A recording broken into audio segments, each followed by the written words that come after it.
Estamos habitualmente acá en la Academia Nacional de Estudios Políticos y Estratégicos, ANEPE.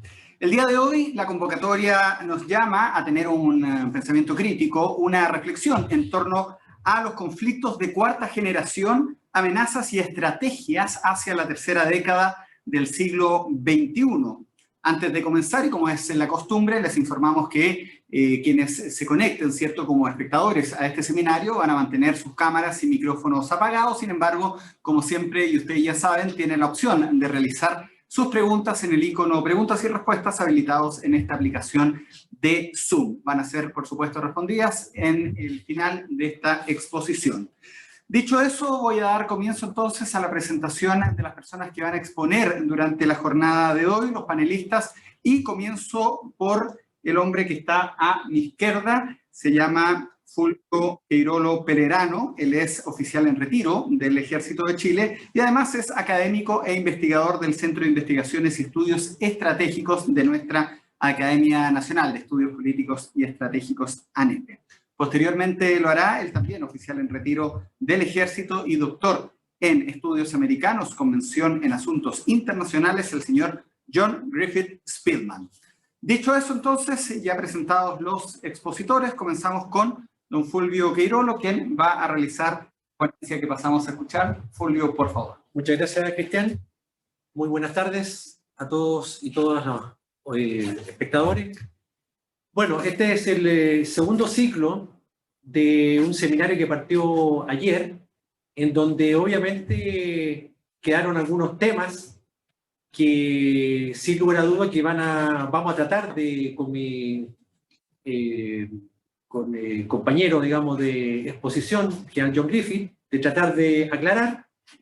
Y desde mi noción, voy a basarme en una transparencia para justamente hacer una unión de lo que ayer el doctor Mariano Bartolomé y el doctor Carlos Ojeda nos explicaron respecto de los conflictos de cuarta generación, toda esa temática híbrida, difusa.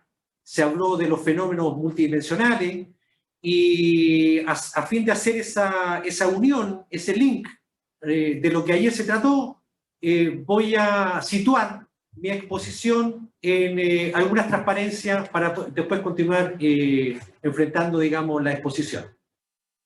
En ese aspecto, la visión de la cual yo voy a hablar se basa en la disciplina de la geopolítica y la geoestrategia. Desde esa mirada que voy a dar yo, parecieran dos términos, dos conceptos muy parecidos, ¿no es cierto?, pero tienen diferencia. La geopolítica como disciplina busca más bien posicionarse en la relación de poder, los intereses, y cómo estos factores de poder impactan en el desarrollo de los países. A diferencia de la geoestrategia, que va desde la posición espacial de los países y cómo eso impacta en el desarrollo de la defensa y obviamente la soberanía de los estados.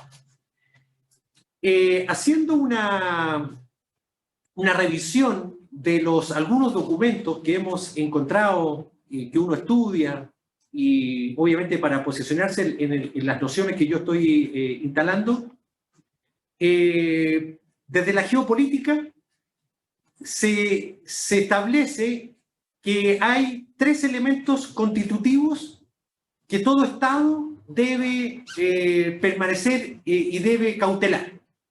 La primera se habla de la soberanía. Ayer justamente el doctor Mariano Bartolomé comentó mucho de la soberanía y respecto de cómo esta soberanía, aún en espacios de dimensión de guerras de cuarta generación, quinta generación, se está hablando incluso de la dimensión cibernética, pero la soberanía estatal se tiene que mantener y por ahora, ¿no es cierto?, independiente de esas áreas grises o difusas, se debe cautelar. Y son los estados los llamados a mantener eso. El segundo es el territorio. Territorio no solamente del aspecto terrenal, sino espacial, marítimo Y también hoy en día, ¿no es cierto?, se está hablando de la dimensión cibernética, que obviamente que también merece su mirada desde la noción del Estado.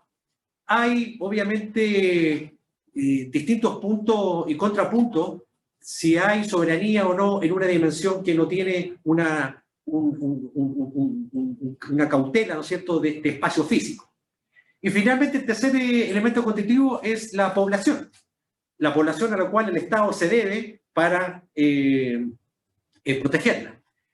El segundo tema que habla de la geopolítica, y me voy a basar en un artículo que viene interesante por el año de la publicación.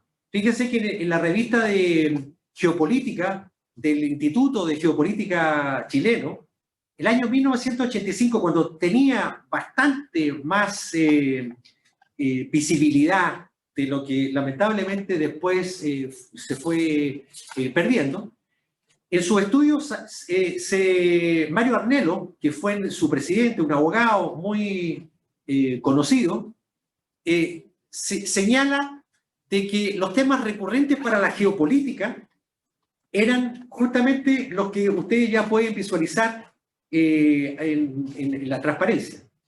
En esos tiempos, estamos hablando de 35 años atrás, casi 36, hablaba de que los temas recurrentes eran la Antártica, la isla de Pascua, la conectividad del territorio, la soberanía, la proyección oceánica, el tema del agua, la población, la inmigración, la identidad nacional, el desarrollo de las zonas extremas y la integridad regional.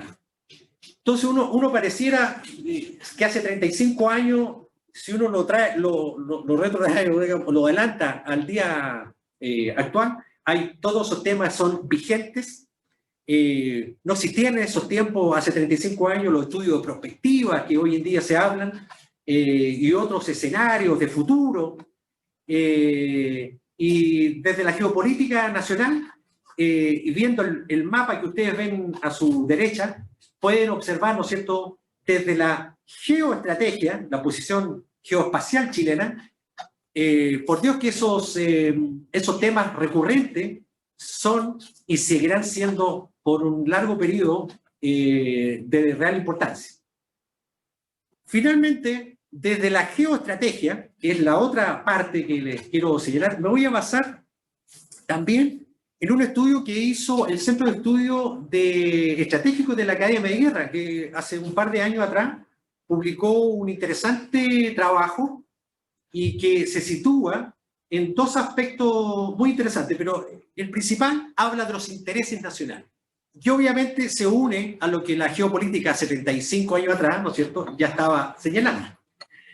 Y en este estudio se refieren a que existen algunos intereses nacionales que pasan a ser permanentes para un Estado.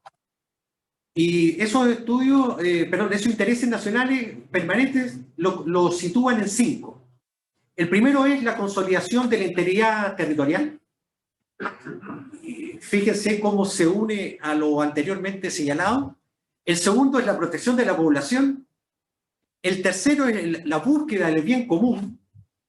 El cuarto, el desarrollo económico sustentable. Hoy en día nadie puede señalar, ¿no es cierto?, de que el desarrollo económico tiene que tener sostenibilidad y sustentabilidad en el tiempo. Y finalmente el posicionamiento de Chile en el escenario internacional. Entonces, estos 3 aspectos que acabo de señalar, si nos vamos al mapa que está a la derecha, debe despertar y nos debe llamar a la atención para todos los analistas, y tomando, recogiendo lo que ayer en la discusión que se generó y las preguntas y respuestas que se dieron de cómo el mundo está transitando, bueno, lo podemos, con estas nuevas amenazas, con estos nuevos escenarios híbridos, difusos, la guerra de cuarta generación, bueno, posicionémonos entonces ahora en este geoespacio llamado Chile y que está demarcado ahí en el mapa. Podemos señalar con breve resumen, para no extenderme, de lo que se dijo ayer, de cuáles son esos riesgos, amenazas, vulnerabilidades y o potenciadores que se habló, ¿no es cierto?, de cómo eso que en la región latinoamericana o en el globo se están afectando cada vez más cerca y están afectando a la territorio, población y la soberanía nacional. Expongo algunas cosas que ya en mi trabajo y en otro trabajo aquí en la academia lo hemos señalado. Naciones Unidas, lamentablemente, con el correr del tiempo, nos ha situado como el tercer país en importancia para el envío de cocaína a Europa, tras Brasil y Colombia. Nos puso hace un año atrás como el segundo lugar de importancia para los envíos de cocaína a Oceanía. Y ahí están los registros que ya ustedes los pueden leer, que son impactantes, porque el consumo de cocaína que uno pareciese hace 10, 15, 20 años, que eran de paso, hoy en día somos casi exportadores de materia prima, si es cierto no se producen acá, pero llegan de otros países. A la derecha pueden ver un gráfico, ¿no es cierto?, de los 10 primeros grupos criminales que están en la región latinoamericana. Y todos ellos, y cada uno de ellos, están vinculados a lo que es el narcotráfico o el crimen organizado. El segundo aspecto que quiero traer a colación en esta discusión es lo que pasa con América Latina y el Caribe con respecto a que se ha instalado con esta falsa conceptualización o definición de que Sudamérica, Latinoamérica, vivimos en un continente de paz. Afortunadamente ya estamos escuchando que esa definición pareciese que no tuviera sustento, viendo solamente las estadísticas que aparecen diariamente, mensualmente y anualmente en la región latinoamericana. Con un 9% de población mundial, somos la tercera parte de los asesinatos y crímenes, con una enorme cantidad de armas que circulan por la región y que están en poder de civiles. Y dentro de poderes civiles están en esas bandas armadas que están ustedes ahí observando. El dominio cibernético, el quinto dominio hoy en día, la inteligencia artificial, ha hecho justamente que todo este escenario que ayer se señaló con los dos expositores y que hoy día estoy tratando de rescatar y reinstalar, digamos, se ha instalado de que las amenazas, los riesgos y los potenciadores que ellos también se vinculan, están cada vez más haciendo más difuso lo que es la diferencia o la frontera que había en lo que era de lo interno con respecto a lo externo. Por lo tanto, cuando uno habla de un crimen organizado internacional, el tráfico de armas, el cibercrimen, la trata de personas, etc., lo que significa cómo estas organizaciones se comunican, hacen negocios, declaran objetivos, y lo están haciendo justamente con este dominio, que ya lo dije anteriormente, se encuentra sin una frontera bien definida. Sin embargo, sí se sabe aproximadamente cuando uno obtiene o desarrolla capacidades de contra el dominio cibernético, contra ciberataques, contra el ciberterrorismo, se encuentra las potenciales generaciones de estos ataques y este dominio. Fíjense que hemos tenido en la región latinoamericana una lamentable noticia, y la lamentable noticia es que atentaron contra un presidente. El presidente de Haití fue víctima de un atentado, no fue víctima de un golpe de Estado, sino que de un grupo armado. No se saben más antecedentes, si son internacionales, nacionales, de dónde, pero el objetivo se cumplió, y era eliminar a una autoridad, nada menos que la primera autoridad. Pero ¿a dónde lo quiero llevar yo? Que la Autoridad Nacional Haitiana está clamando ayuda. Y fíjense que hasta antes de entrar a esta exposición que estoy dando, estoy buscando antecedentes respecto de los compromisos bajo la responsabilidad de proteger. Ustedes lo pueden ver ahora en este momento. No ha salido ninguna resolución, ningún comunicado respecto de qué se va a hacer con la problemática de Haití. Les recuerdo que hace 14, 15 años atrás, en 48 horas, Chile, junto con otros países, estuvimos en esa isla. De hecho, en lo personal estuve un año allá, en el 2008, y conozco la realidad. En consecuencia, esa llamada de proteger parece que no ha recibido eco todavía en la comunidad internacional, y se contaminó con otro llamado muy cercano, con las protestas, ¿no es cierto?, que están ocurriendo hoy en día en Cuba y que ha sido un tema netamente conocido en toda la esfera mundial. Unos con apoyo, otros con rechazo, etc. Pero lo que estoy llamando a colación es que los riesgos, amenazas, vulnerabilidades y lo potenciador que ayer se comentó son los nuevos fenómenos de los cuales Chile, bajo esa lógica geoespacial, se está viendo afectado. Entonces la pregunta que queda, y que lo voy a hacer más adelante, no sé, tratar de responder, bueno, ¿dónde quedó el compromiso de la responsabilidad de proteger internacional con ese compromiso de ir en ayuda cuando la comunidad internacional, cuando el pueblo, ¿no es cierto?, requiere ayuda? Y parece que nuevamente nos encontramos con lógicas de que lo que se firma con un brazo se borra con el otro. Porque, como les digo, no, esa es la lógica que hasta el día de hoy espero que prontamente tenga respuesta ese clamor que ha hecho la autoridad haitiana. Y finalmente en rojo destaco, ¿no es cierto?, que todavía en la región latinoamericana, en Sudamérica y con nosotros en Chile, tenemos, ¿no es cierto?, con reclamos y temas pendientes en América del Sur, situado obviamente en lo que se denomina como una amenaza hipótesis de conflicto convencional. Finalmente, quiero llamar a colación este último punto. Y este último punto que no deja de llamar la atención porque ha salido al ruedo, dado el contexto nacional, respecto de Chile y sus Fuerzas Armadas. Y fíjense que el gráfico que les presento tiene dos vertientes. Uno del RESDAL, ¿no es cierto?, que es la Red Latinoamericana de Seguridad y Defensa, que hasta el 2016 hacía estudios, y destaqué un importante en 2007 y respecto al 2016. Y ustedes podrán observar en ese gráfico cómo paulatinamente la Fuerza Armada chilena ha ido disminuyendo en términos de potencia de recursos humanos. No estoy diciendo de potencia respecto de avances tecnológicos, de recursos humanos. Y a la derecha pueden ver el gráfico sostenido, permanente, aportado por el Banco Interamericano de Desarrollo, en donde también compara la relación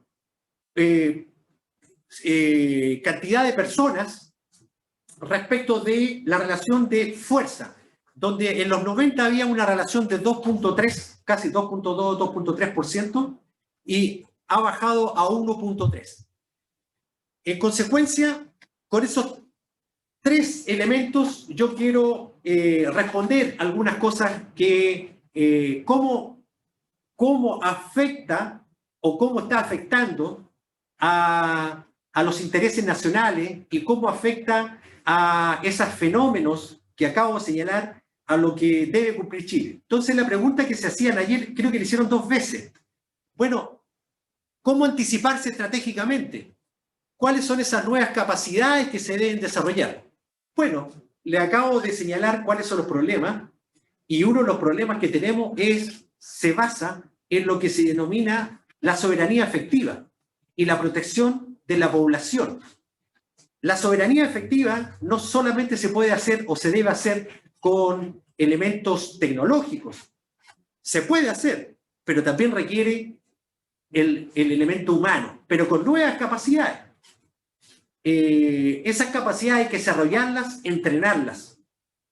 Lo mismo pasa con el desarrollo cibernético, la inteligencia artificial, el 5G que está por próximo a llegar. Si ya tenemos problemas que han sido evidenciados con la parte cibernética, cuando llegue el 5G debemos tener una capacidad de protección, porque si no, ese escenario difuso que es el ambiente cibernético va a ser cada vez más débil.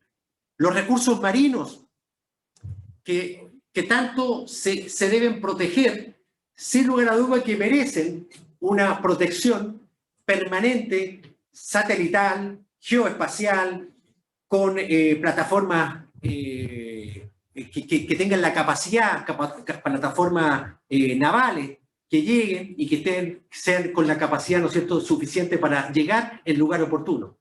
Y justamente hace poco salió la Política de Defensa Nacional 2020. Y uno de los aspectos que señala la Política de Defensa Nacional 2020 se sitúa en los conceptos de la disuasión y la polivalencia.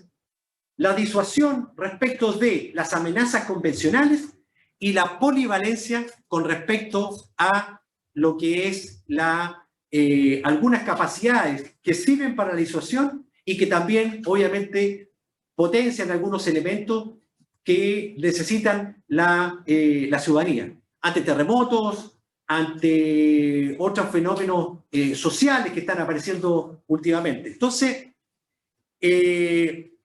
respecto de la anticipación estratégica que ayer en dos preguntas se hicieron, bueno, justamente en la medida que haya inteligencia, haya capacidad de desarrollo, haya una capacidad operativa y se definan ciertos objetivos, la defensa nacional puede contribuir potencialmente a eso que se requiere hacia adelante. Y voy a terminar mi exposición y permítame leer lo que señala el Consejo Chileno de Prospectiva y Estrategia.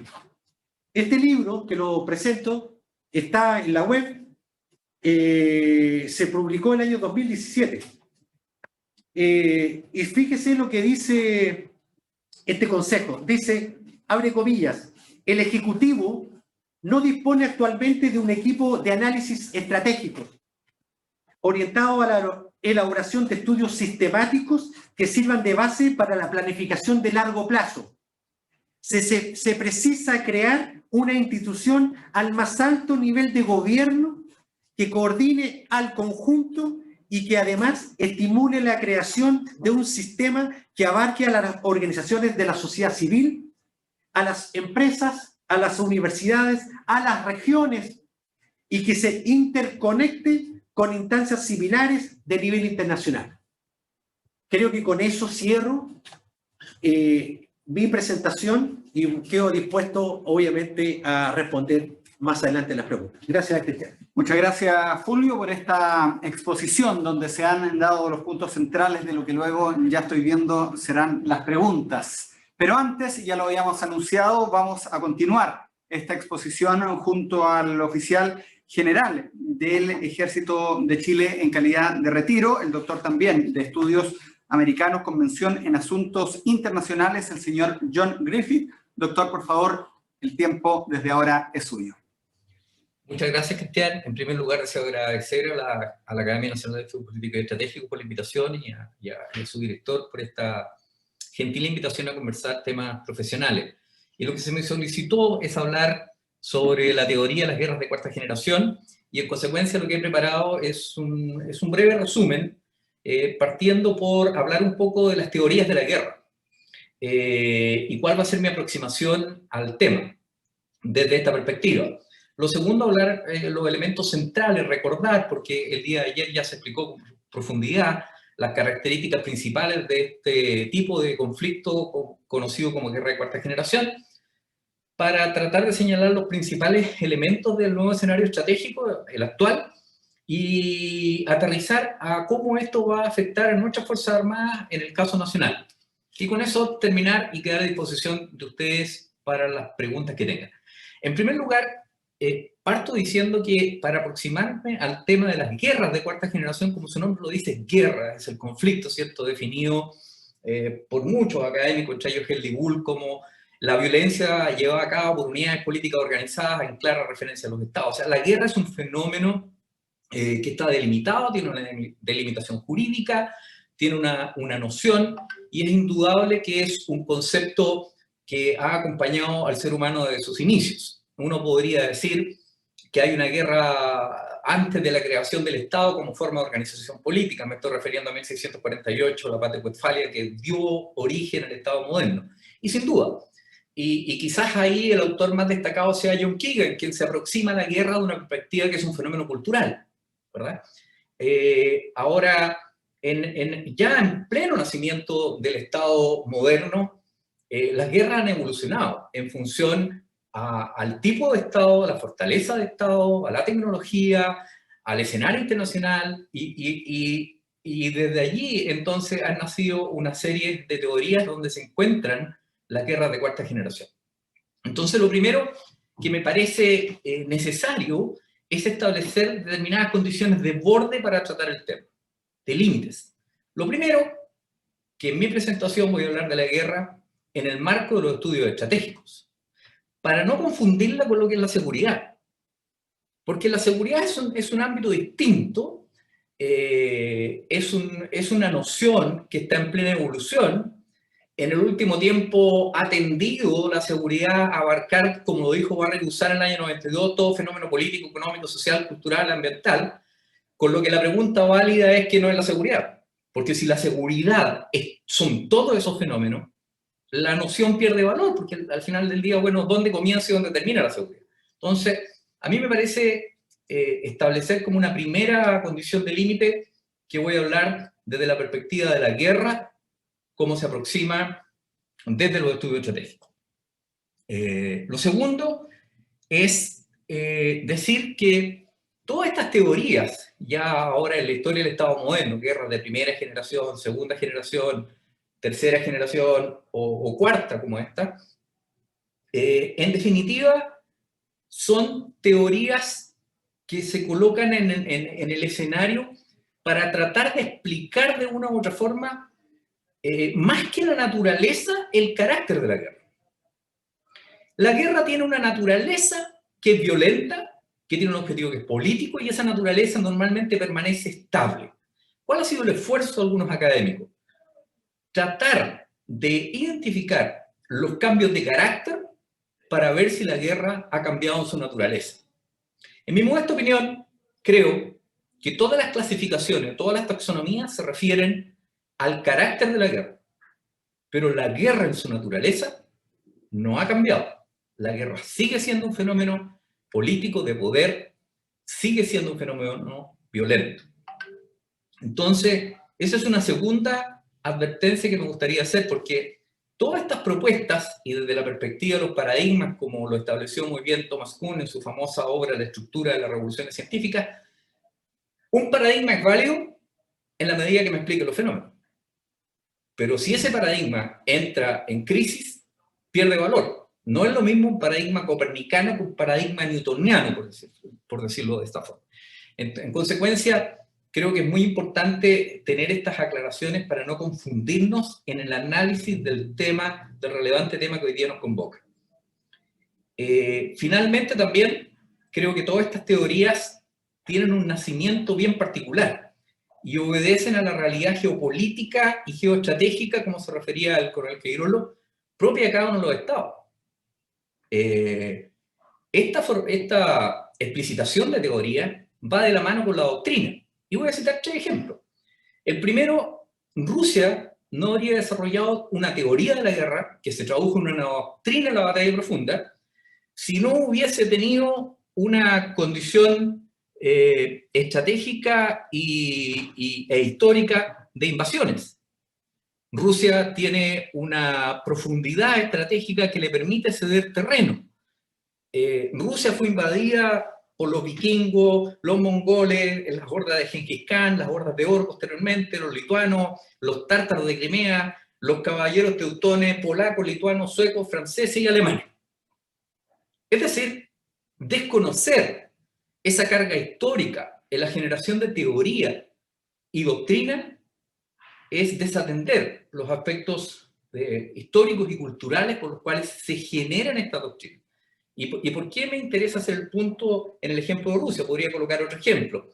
La guerra relámpago de Alemania o la guerra durante la Segunda Guerra Mundial, ¿cierto? Que dio origen a la Auftragtaktik, que es la orden tipo misión, que los alemanes también dominaban lo que era el Befeltaktik, que era la orden más controlada, se origina por la necesidad de resolver en el frente oeste con Francia un problema estratégico lo antes posible, porque su verdadero enemigo estaba al este.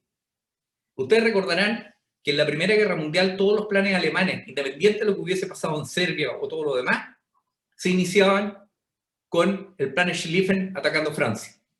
¿Y por qué? Porque había que resolver rápidamente ese problema. Y eso da origen a una teoría, una doctrina. En el caso más moderno, en el caso de Europa en plena Guerra Fría, la batalla aeroterrestre de la década de los 80, nace por el Fulda Gap, ¿cierto? La brecha de Fulda con Rusia.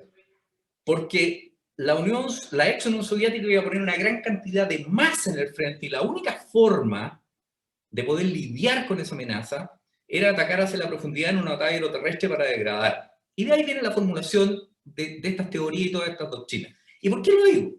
Porque la guerra de cuarta generación que hoy día nos ocupa nace en Estados Unidos, en la Academia de Guerra de la Infantería de Marina norteamericana, y sus proponentes iniciales son dos oficiales de la Infantería Marina, William Lynn y Thomas Ames. Entonces,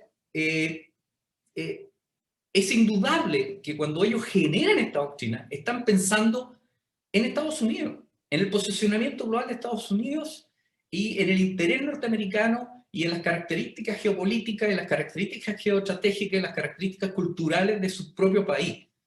Entonces, ¿por qué es importante discutir de estas teorías de esta doctrina? Porque al final del día la pregunta es, bueno, ¿y cómo afecta eso a nuestro país?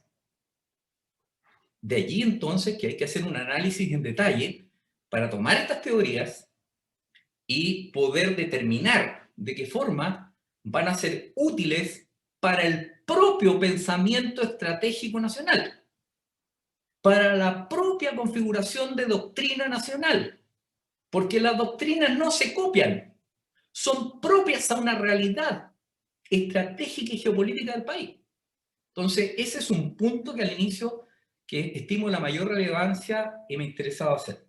Lo segundo, estábamos hablando del nacimiento de esta doctrina de cuarta generación y uno podría decir, bueno, pero nace en el año 1989. Estamos prácticamente al término, ¿cierto?, de la Guerra Fría. Los norteamericanos se estaban preguntando, bueno, ¿y ahora qué? Entonces de allí es que William Lind, en octubre del año 89, en un famoso artículo que publicó en la Gaceta del Cuerpo de Infantería Marina, en su artículo un nuevo tipo de guerra, ¿cierto? Establece esta doctrina hablando de guerra de primera generación, las que se peleaban en orden cerrado, las doctrinas de segunda generación, en que prevaleció la obediencia por sobre la iniciativa, fundamentalmente a través del poder de fuego de la artillería, y ya el orden abierto era una realidad, porque habían salido, gracias a la tecnología, armas que no justificaban continuar con un orden cerrado como la ametralladora. La guerra de tercera generación son la guerra de relámpago que imponen los alemanes fundamentalmente antes de la campaña de Francia y no en Polonia, y con la orden tipo misión que habían impuesto ya los grandes pensadores alemanes. Entonces, habiendo dicho eso, ese es el origen de la guerra de cuarta generación, es decir, tienen un componente propio de la realidad a la cual pertenecen estos autores.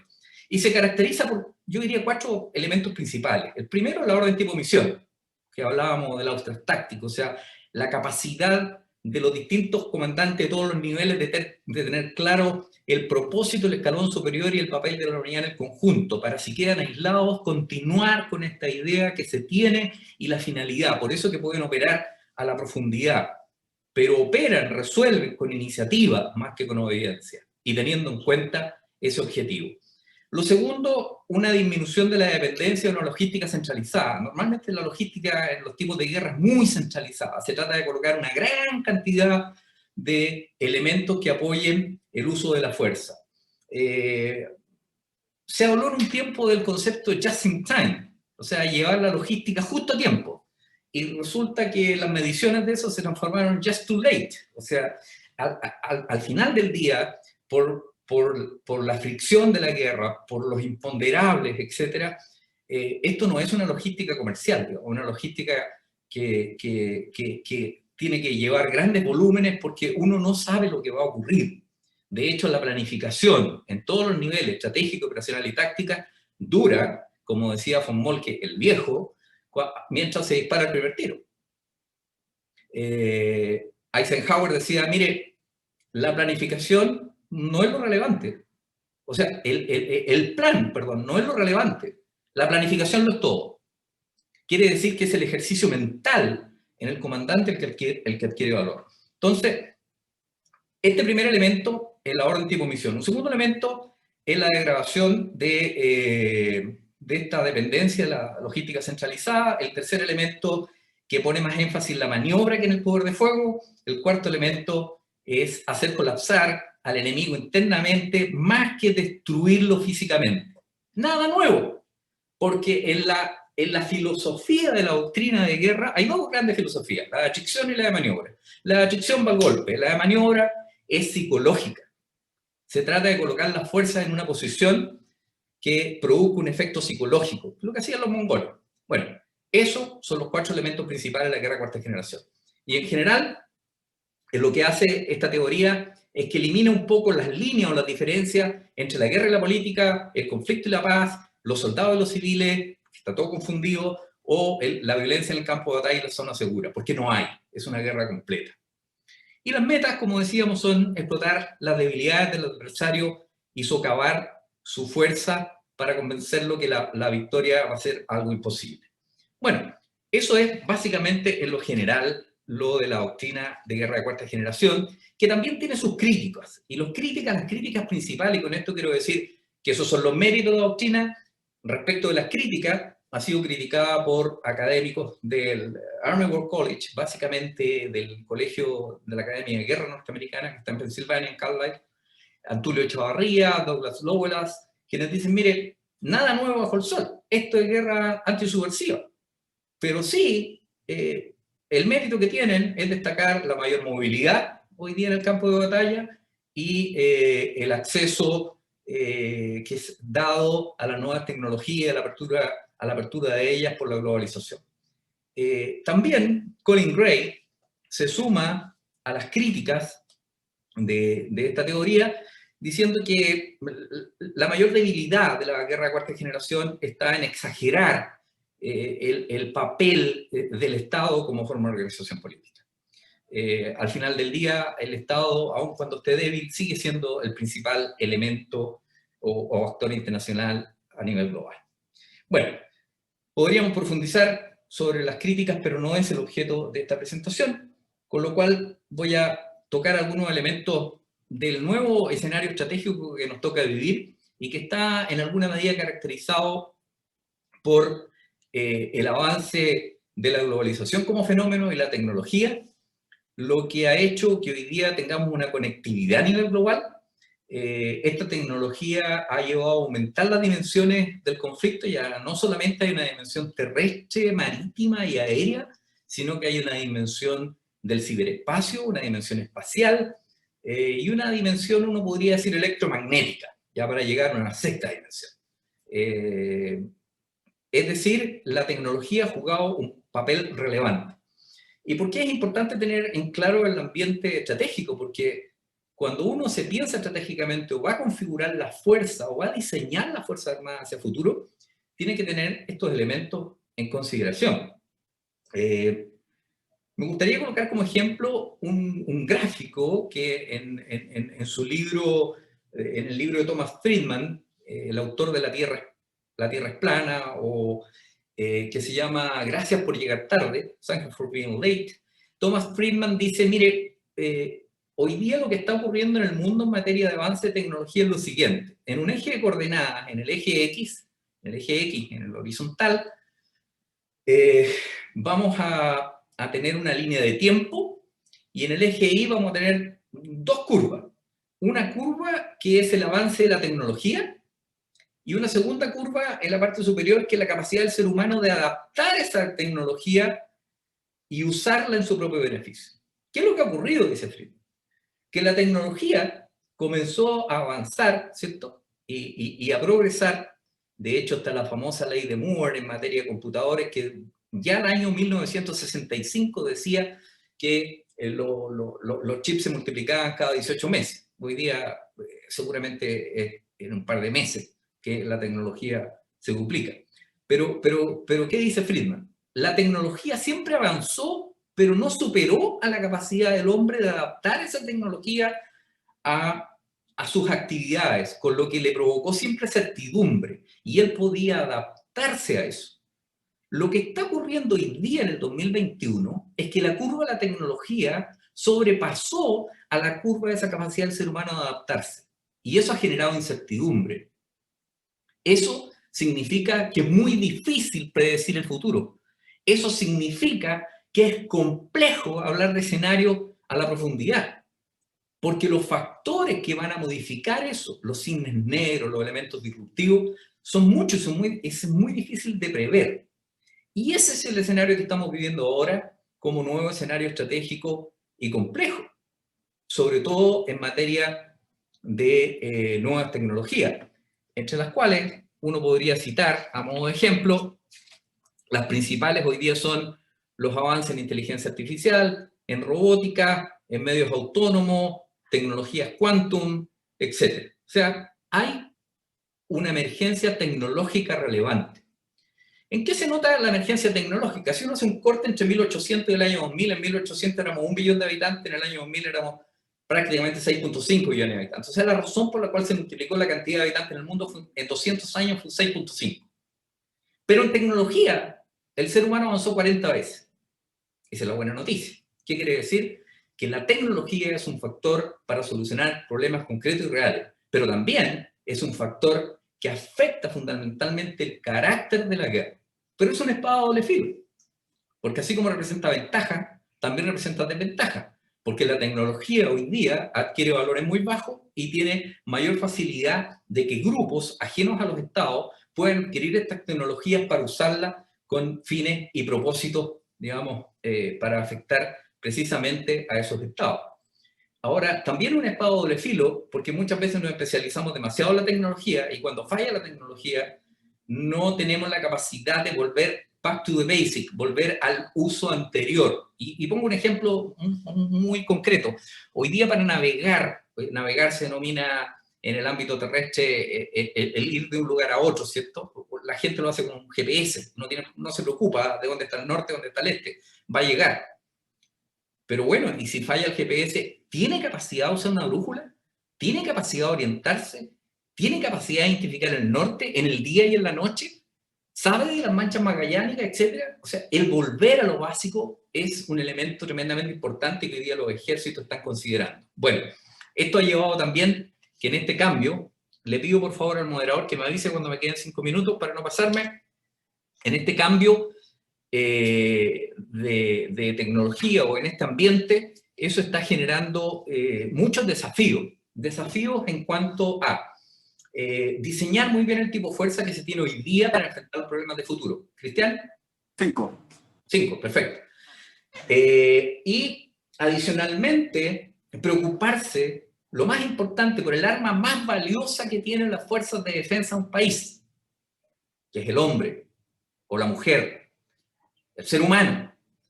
De allí que la instrucción, entrenamiento, capacitación, capacidad intelectual de esa fuerza es un elemento a potenciar, a hacerlo más robusto.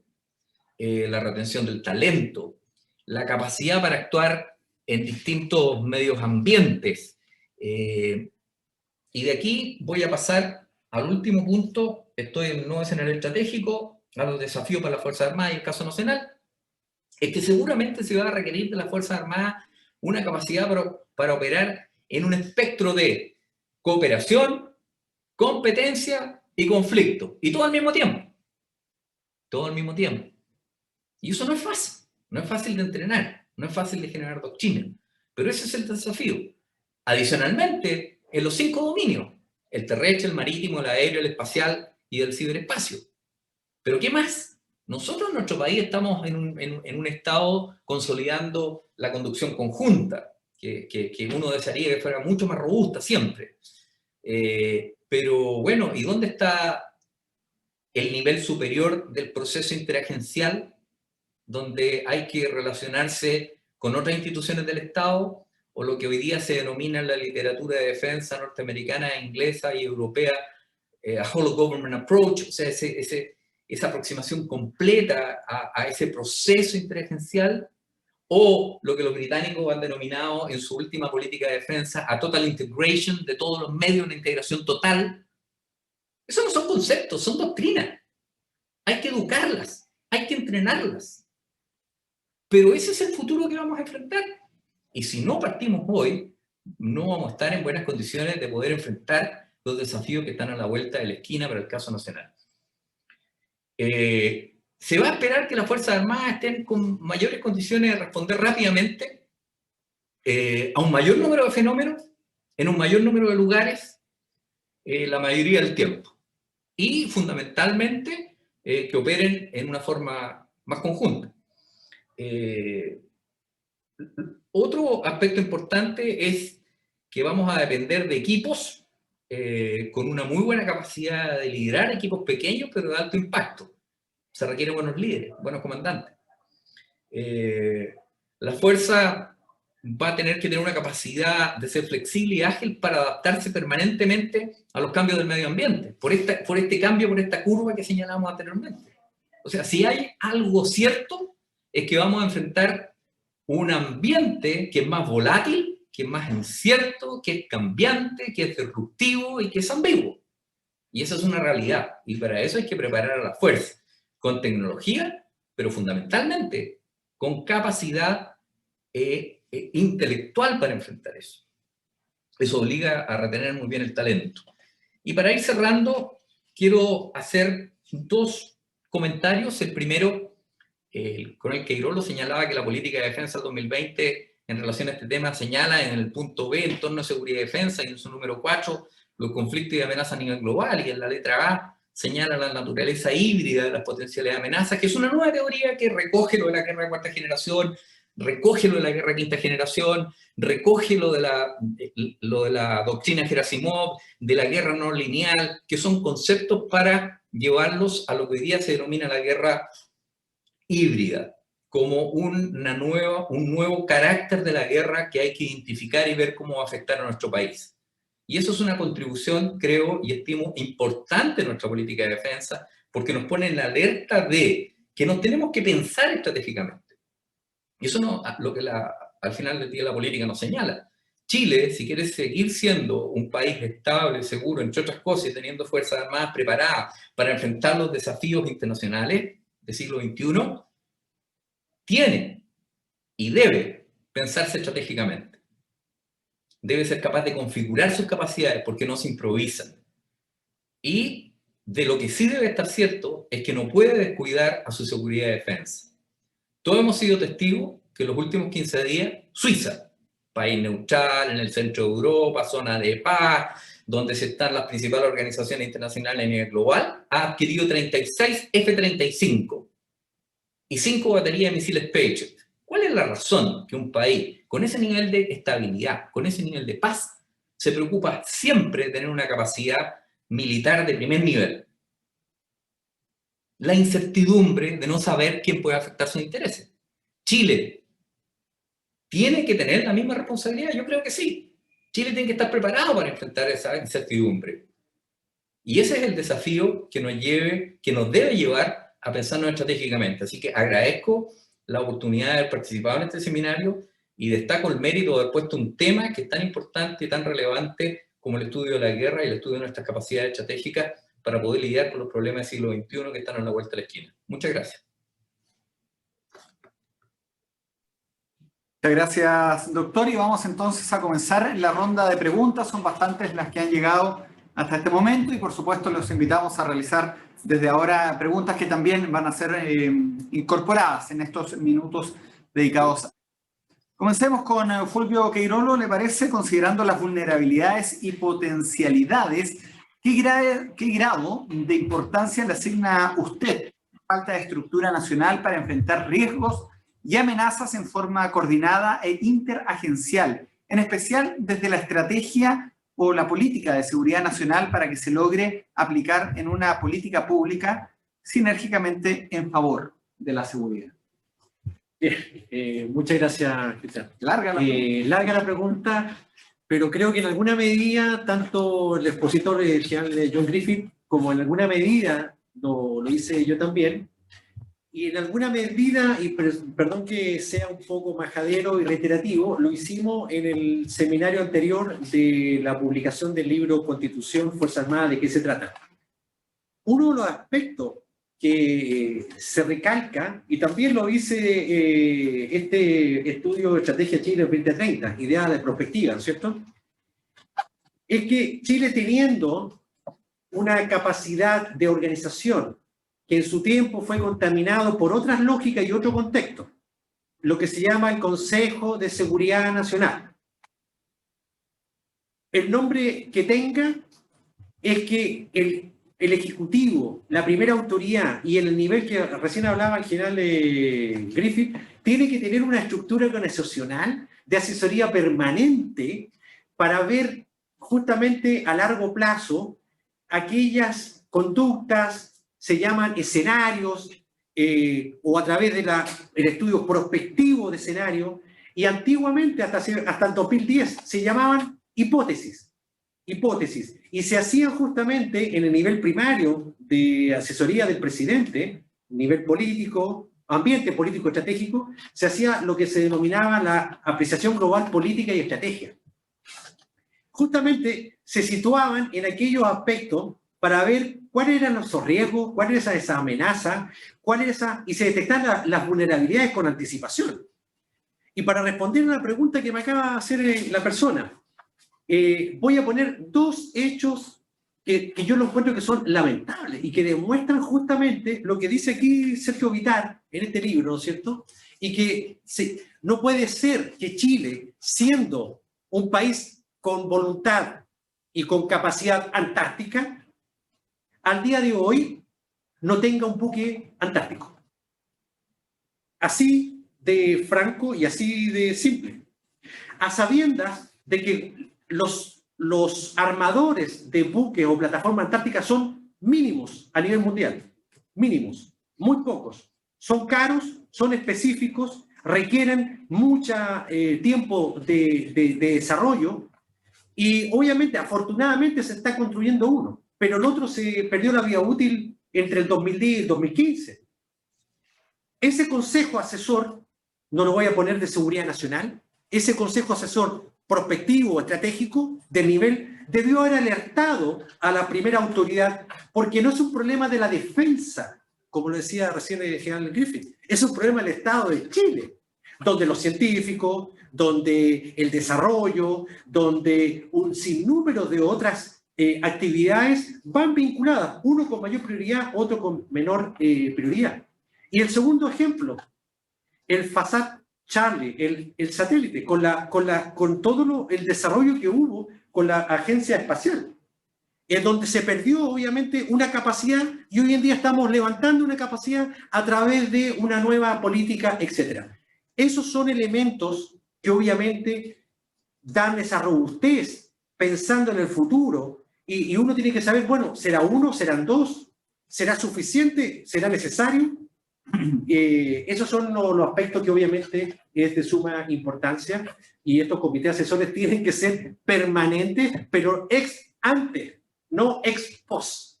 Perfecto. Muchas gracias, Fulvio. Esta pregunta va para el doctor Griffith y la siguiente le parece que la vayan respondiendo los dos, ¿cierto? Y agotando las respuestas a estos 15, 20 minutos que nos quedan. John Griffith, usted en el año 2009 escribió, esto lo estoy transmitiendo de la aplicación, no es que yo lo estoy interpelando como en los debates, pero lo citan textual, por eso lo menciono. Escribió Chile y los desafíos globales de seguridad. En este texto usted escribe lo siguiente, en otras palabras, los efectos de la globalización se hacen sentir con mayor fuerza en estados con incipientes procesos de consolidación. Contrariamente, mientras más consolidado esté dicho proceso, el Estado se encuentra en mejores condiciones para enfrentar no solo las amenazas o los riesgos que imponen la globalización, sino que también las oportunidades que se presenten. La pregunta es, John Griffith, ¿sigue pensando lo mismo? Sin duda, y no porque sea terco, porque soy el primero en cambiar de opinión si hay evidencia que signifique lo contrario. Creo que esa es una capacidad que uno siempre debe tener. No se tiene que poner un corsé ideológico para insistir ante lo evidente. O sea, yo creo que, y habiendo dicho eso, sigo pensando lo mismo por lo siguiente. El año 2009, efectivamente, en ese artículo, estoy haciendo memoria, hablaba de los desafíos globales de seguridad internacional, porque el Estado, como forma de organización política, tiene una finalidad, todos la conocemos, ¿cierto? Jean Maritain, el bien común, y el bien común traducido en términos de tres cosas: seguridad, desarrollo, y como producto de la seguridad, desarrollo y bienestar. En la seguridad se contemplan todos los fenómenos que afectan la sobrevivencia del Estado, y de la seguridad decanta un ámbito interno y un ámbito externo. La defensa está en el ámbito externo, y el fenómeno de guerra normalmente está asociado allí en la defensa, y que tiene también el elemento seguridad. Pero para enfrentar todo el resto de los fenómenos, está el ámbito de la seguridad. Lo que ocurre es que nuestro país no tiene una arquitectura de seguridad. Primero, no la tiene, no se la ha dado. Estados Unidos se la dio por ley en 1947. Gran Bretaña se la dio en 2010. España se la dio en 2011. ¿Por qué? Porque los países hoy día no pueden desarrollar bien sus actividades si no tienen una arquitectura de seguridad que le facilite al tomador de decisión opciones con muy buena inteligencia, que es otro factor que me faltó agregar a las características de este nuevo escenario estratégico, de tener una inteligencia de calidad. Ahora, habiendo dicho eso, en ese artículo yo me refería a que las misiones en general que adquieren las fuerzas están en directa relación al proceso de consolidación de Estado. ¿Por qué? Porque en el análisis de los países de Sudamérica o de Latinoamérica, uno encuentra que el proceso de consolidación de Estado, el nivel de institucionalidad, el nivel de gobernabilidad es demasiado frágil, es demasiado débil. No se ha logrado en muchos países ni siquiera la unidad nacional. Entonces, ¿qué ocurre en esos países donde no hay unidad nacional? Lo que ocurre es que las misiones que se le entregan muchas veces a las Fuerzas Armadas son mucho más allá que el rol particular o profesional que deben tener. Entonces se le entregan funciones en el ámbito interno, etcétera, etcétera, etcétera. Mientras más desarrollado su proceso de consolidación de Estado, eso tendría a ser algo bastante más acotado. Eso no significa desconocer que hoy día, en materias de amenazas multidimensionales, se requiera una respuesta multilateral de varios estados. Y segundo, que el Estado debe hacer uso de todos sus instrumentos de poder para lidiar con amenazas, aun cuando sean de la seguridad, que afectan a su supervivencia. Y ahí habrá que determinar cuál es el papel específico que le va a corresponder a la fuerza militar. Porque las fuerzas militares no son el paracetamol para todo, son fuerzas como instrumento que tienen una finalidad específica. Y eso el tomador de decisión lo tiene que tener muy claro. Así que creo responder la pregunta, pero básicamente en ese artículo me refería a eso, y es indudable que el tema del proceso de consolidación de Estado en los países de la región es algo muy complejo, muy asimétrico. Cada Estado está en un nivel muy distinto, y eso dificulta, entre otras cosas, también la cooperación y la integración. ¿Cómo nos vamos a integrar si en el fondo somos tan asimétricos en una perspectiva de forma de organización política como Estado? Muchas gracias, doctor. Esta pregunta va para ambos y bueno, el COVID-19 nos tiene justamente ahora a distancia, acostumbrados a estos webinars a través de Zoom, y la pregunta va por ahí, también lo mencionaba en su respuesta John Griffith. Es para ambos, comienzo con usted, Fulvio. ¿Cuál ha sido el impacto que ha tenido el COVID-19 en la seguridad nacional de Chile? Bueno, ha tenido varios.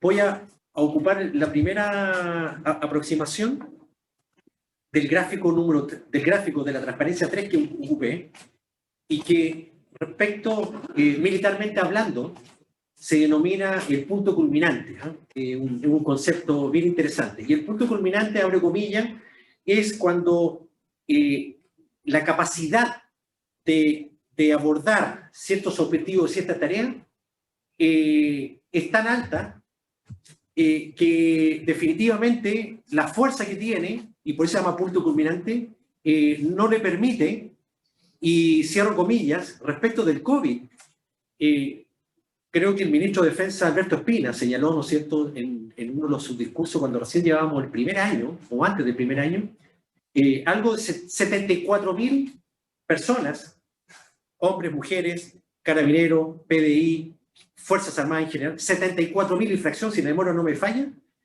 habían sido empleados en esa fecha para justamente apoyar las actividades del COVID.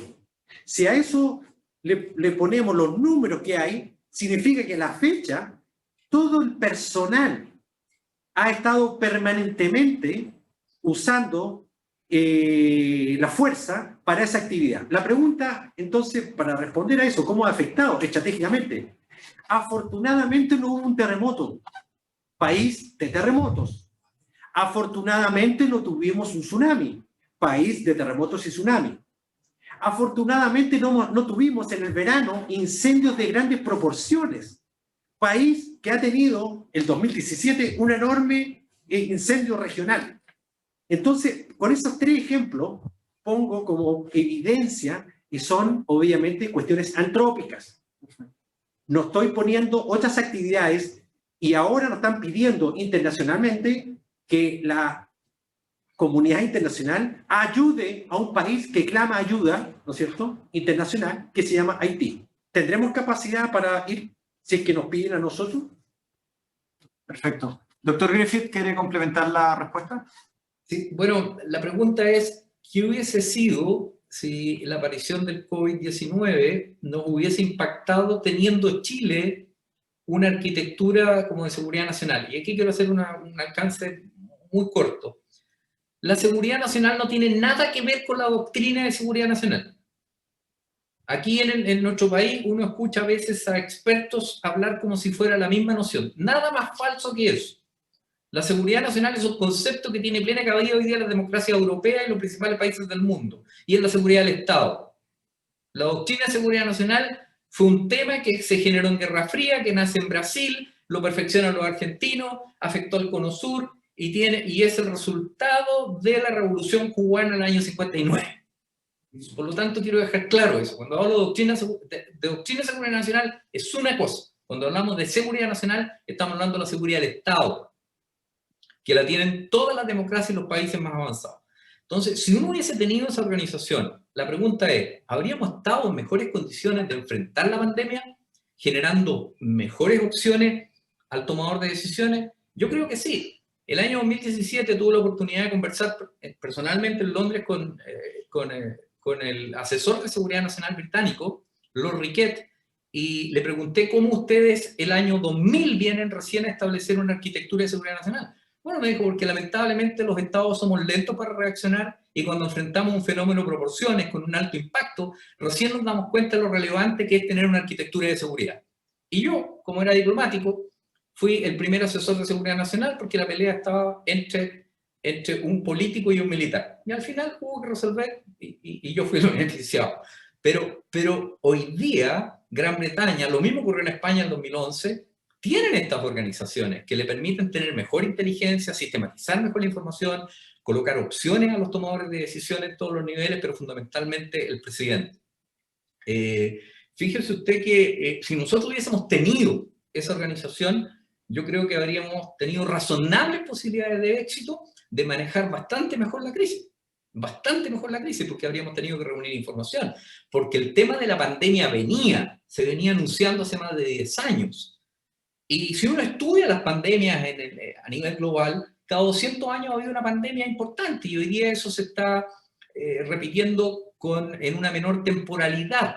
La última pandemia importante que tuvimos nosotros fue en 1918, la famosa gripe española, denominada gripe española, que significó 28.785 muertes en Chile para un total de 3.6 millones de habitantes en la época, donde no teníamos la capacidad sanitaria que tenemos hoy día, etcétera, etcétera, etcétera. Pero si, como decía con el Queiroz, vamos a enfrentar o podríamos enfrentar varios cisnes negros que se nos aparezcan, o rinocerontes grises, como hay otros autores que lo señalan, en el corto plazo, que son fenómenos disruptivos que no están previstos. ¿Cómo vamos a articular la integración, la coordinación de todos los instrumentos que el Estado dispone? Y cuando digo el Estado, no solamente las instituciones del Estado, particulares, sociedad civil, etcétera, para poder ir en ayuda a salvar vidas producto de esta amenaza o situación de riesgo que nos afecta. Tenemos que tener un organismo. El nombre que le queramos poner da lo mismo, pero el concepto a nivel global, en la disciplina de los estudios de seguridad, se llama National Security. Y eso es como decir que fuerza es igual a masa por aceleración. A mí me podrá gustar el nombre fuerza o no, pero en todo el mundo, en física, fuerza es masa por aceleración. Bueno, en los estudios de seguridad, o los estudios estratégicos y las relaciones internacionales, la seguridad nacional está asociada a la seguridad del Estado. Por lo tanto, no puede haber un sesgo ni un prejuicio ideológico respecto al término. Esta pregunta se mencionó harto el día de ayer, en la primera jornada, pero de todas maneras se la quiero expresar a ambos para que nos den su punto de vista, porque independiente de las políticas públicas, cierto, que pueda hacer nuestro país, Chile, de forma autónoma, debiera haber alguna alianza interestatal robusta para combatir las redes de narcoterrorismo. ¿Qué espacio o voluntad política debería existir para que se pudiera concretar una alianza entre varios países de la región de Sudamérica? Fulvio y después el doctor Griffith. Sí, también es un tema recurrente porque los números y las estadísticas siguen aumentando permanentemente y eso es preocupante. Se requiere, sin lugar a duda, aumentar esa capacidad porque el fenómeno nos llega a nosotros como país, pero se produce en otros lados, específicamente del fenómeno que se está preguntando. Ahora, podemos y debemos cautelar, controlar, apoyar el control de la frontera, sin lugar a dudas, y se estaba haciendo, pero increíble cómo inicialmente cuando se movilizó un pequeño contingente en el norte, y de inmediato hubo un cuestionamiento, ¿qué estaba haciendo la defensa? Creo que era el Paso Cariquina, ¿no es cierto?, con 15 personas. Bueno, estaba cooperando a Carabineros y a la Policía de Investigaciones, a un control que para ellos era en demasía, y hasta el día de hoy.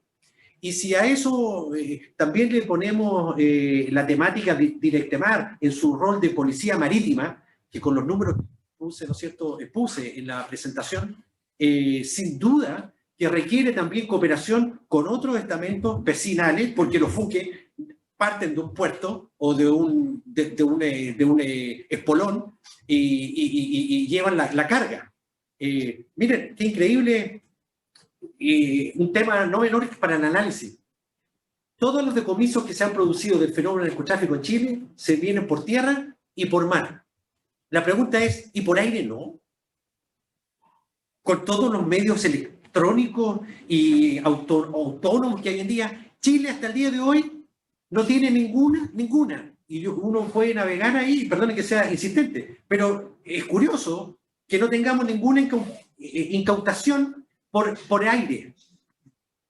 En Colombia, en México, en el centro, el Caribe, en Haití, donde estuve un año, los aviones pasaban de noche y de día, etcétera, y resulta que la MINUSTA, que estuve, ¿no es cierto?, no podíamos accionar porque el espacio aéreo se manejaba por otras dinámicas, convenios internacionales, etcétera. Bueno, esas son las dinámicas que dice Alan Griffith, ¿no es cierto?, que tenemos que cambiar esa conceptualización, y la ayuda combinada, ¿no es cierto?, la ayuda conjunta, así que dejo un tema para aquellos que les quieran investigar en este tema. Bueno, ¿por qué no tenemos ninguna incautación aérea? Algo pasa. Perfecto. Doctor Griffith. Indudablemente que el tema del narcotráfico es una de las amenazas más relevantes en la región, en Latinoamérica. De hecho, en la encuesta que acabamos de hacer con Matina Lab, por segundo año consecutivo de Relaciones Internacionales, Seguridad y Defensa, 9 de cada 10 chilenos manifiestan y perciben que el principal problema que tiene Chile en materia de seguridad es el narcotráfico y las organizaciones criminales que van de la mano. En la región se producen más de 1.200 toneladas de cocaína anualmente. más de 1.200 toneladas de cocaína. Porque la cocaína, como ustedes saben, es un arbusto, ¿cierto?, que produce 5 cosechas al año. Entonces, cuando uno empieza a decir, bueno, ¿y qué otras alternativas tengo? Es difícil de migrar a algo que tenga durante un año 5 producciones. Adicionalmente, la mayor producción de hoja de coca se da en Bolivia, nación vecina a Chile, en Perú y en Colombia.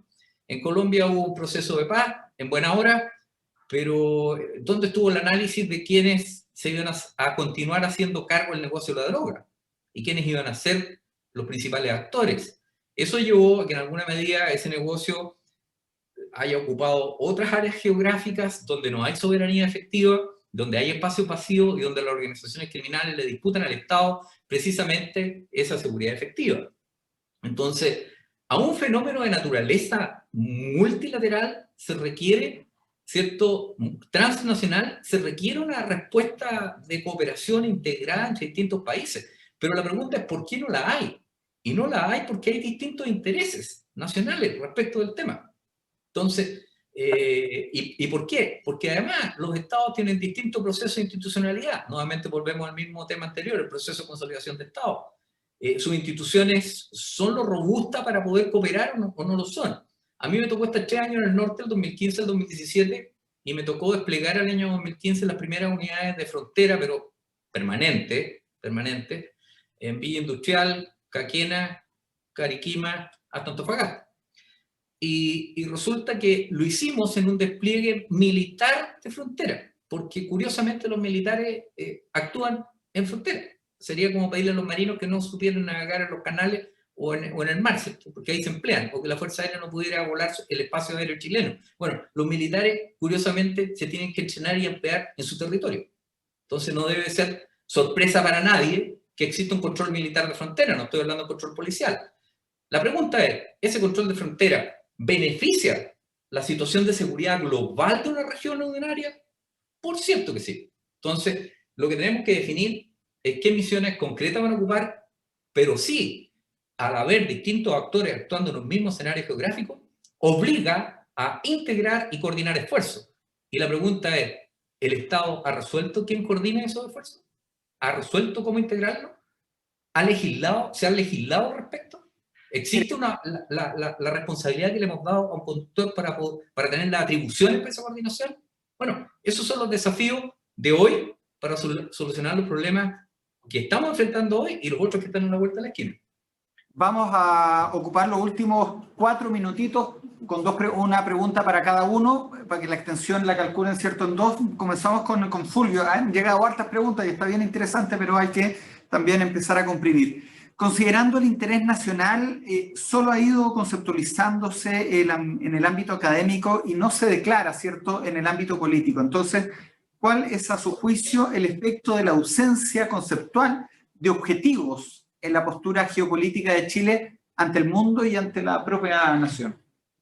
Debo corregir esa pregunta, Cristian, porque el Estado de Chile, a través de sus 4 libros de la defensa, el 97, que fue el más específico, señala, incluso hay unas conceptualizaciones en sus páginas finales, definiciones, el 2002, después el 2010. En esos 3 primeros libros de la defensa, habla de objetivos de interés. El primero habla de objetivos permanentes, objetivos temporales, etc. Pero sin lugar a duda que algo pasó, y yo tengo mi presunción, digamos, la UNASUR y el Consejo de Defensa Sudamericano, sin duda, sin lugar a duda, de acuerdo a los estudios que uno puede tener, es que guió una ideologización centrado en que en Sudamérica, etcétera, no habían conflictos, una zona de paz, y por lo tanto, ante la ausencia de conflicto y zona de paz, significa que los objetivos eran comunes, y por lo tanto los objetivos comunes eran de Sudamérica, Latinoamérica, y las palomas blancas volaban, digamos, por así decirlo. Y no, por esta realidad, un presidente muerto esta semana, Cuba que se alza en armas y tenemos, no en armas, perdón, en la calle, perdón, y tenemos problemas, ¿no es cierto?, vecinales, regionales, que hay que atender, el crimen organizado, el cibercrimen, etc. Entonces, como dicen en la jerga, ¿no es cierto?, está llegando mucha agua al bote, el bote se está poniendo pesado y hay que evitar que este bote se hunda. ¿Y qué pasó? El 2017, prácticamente, con el libro de la defensa del 2017, desaparecieron los intereses u objetivos. Eso es lo que pasó. Entonces hay que retomarlo, claro que hay que retomarlo. Ok, muchas gracias, Fulvio. Doctor Griffith, vamos a finalizar entonces con esta pregunta para usted. Y es interesante porque usted mencionaba durante la exposición un rol importante, el rol que tiene, cierto, el conocimiento. En este ámbito, el desafío que hay entre una posible alianza entre las Fuerzas Armadas y universidades de nuestro país, ¿cómo se entendería? Soy un ferviente, digamos, creyente en la necesidad de articular a problemas nacionales una respuesta nacional basada en los problemas que tiene la Fuerza Armada, o la necesidad, o los requerimientos que tiene la Fuerza Armada. Muchas veces la solución a muchos de ellos se encuentran en la propia sociedad nacional. Se encuentran en la empresa privada, por un lado, y cuando digo empresa privada me refiero a grande, mediana y pequeña, y se encuentran en las universidades donde está el conocimiento. Se produce un triángulo virtuoso entre las necesidades de la defensa, la empresa privada, la sociedad civil, las universidades. Es allí donde vamos a encontrar muchas soluciones a los problemas existentes. ¿Por qué? Porque Chile tiene grandes potencialidades. Mire, voy a poner un solo ejemplo. En el norte, mientras es malo hablar de ejemplos personales, pero es lo que me tocó conocer, tuvimos que desarrollar la planificación previa a un probable desastre en la zona de Tarapacá. Como no sabíamos lo que nos podía afectar, estudiamos los fenómenos que habían afectado a Tarapacá en los últimos 150 años. Indudablemente están los terremotos, los tsunamis, los desprendimientos de masa o aluviones en la zona, está la zona franca, etcétera, etcétera, etcétera, erupciones volcánicas, todo lo demás. Pero en 1877 hubo un terremoto con un tsunami, 1877, donde el agua llegó a 1,5 metros donde hoy día está la Plaza Prat. Bueno, resulta que nosotros necesitábamos modelar como Fuerza Armada ese tsunami para ver cuál es de repetirse, cuál era el impacto que iba a tener en la ciudad, en Iquique. La Universidad Arturo Prat, en conjunto con nosotros, desarrollamos modelación y pudimos modelar en detalle precisamente eso en una alianza entre la necesidad que teníamos en la defensa local, las universidades y la empresa privada para llegar con soluciones nacionales al respecto. Así que en eso no tengo ningún complejo, tengo una claridad absoluta que entre la empresa privada, las universidades y la defensa es un triángulo tremendamente virtuoso. Un solo ejemplo, y me cambio de institución. La Armada está desarrollando Innova Polinar. ¿Qué es Innova Polinar? Son transparentar problemas de investigación para ir a solucionar problemas puntuales que la Armada tiene en la vigilancia de la zona del mar territorial, o la zona contigua, o la zona económica exclusiva, y se dispuso una investigación, y los que participan son unas sociedades de universidades, empresa privada, sociedad civil. Postulan con soluciones concretas del nivel nacional con aplicación dual al ámbito público y al ámbito privado. Y me tocó ver ese proceso el año pasado porque me tocó participar y quedé realmente impresionado de la capacidad nacional, la capacidad de nuestro potencial que existe indudablemente en nuestra industria, en nuestras universidades, y así que no tengo ninguna duda al respecto de la urgente necesidad de juntar a estos tres actores para poder encontrar soluciones concretas para los problemas de seguridad nacional. Gracias, doctor. Fulvio quiere agregar también. Yo quiero agregar una cosa también a ese punto que usted habla de esa tríada, ¿no es cierto? Y fíjese que nosotros como ANEPE, a través del Centro de Estudio de Investigación y Estudio Estratégico, se ha tratado hasta el año pasado de postular distintos concursos de investigación a través de CONICIT, hoy en día la ANID. Y fíjense que el tema seguridad y defensa no existe o no existía hasta este año. Por lo tanto, ahí hay un tema no menor, país, respecto de vincular a concursos de investigación del Estado para que la seguridad y la defensa participen en estos concursos de investigación. Muy bien. Julio, ¿me permite un comentario muy cortito? Ya que nos da muy cortito. En el país se deben estudiar los temas de seguridad y defensa, no solo en la ANEP, en todos los lugares, en las universidades, se tienen que abrir esos espacios para que nuestra juventud pueda conocer lo que es el ámbito de la seguridad y defensa, porque no se puede querer lo que no se conoce. Exacto. Bueno, con esa reflexión que comparto en su totalidad, damos por finalizado este seminario. Muchas gracias a John Griffith, ¿cierto?, por su exposición, también para Fulvio Queirolo, y también agradecerles a ustedes que van a comenzar a responder una pequeña encuesta, ¿cierto?, de satisfacción que nos ayuda aquí en la Academia Nacional de Estudios Políticos y Estratégicos para poder realizar ciertos futuros y mejores seminarios recibiendo, ¿cierto?, los aportes, comentarios y también las críticas que nos hacen. Muchas gracias entonces. John Griffith está conectado, muchas gracias. Y también a Fulvio Queirolo. Gracias. Gracias a la ANEP por la invitación.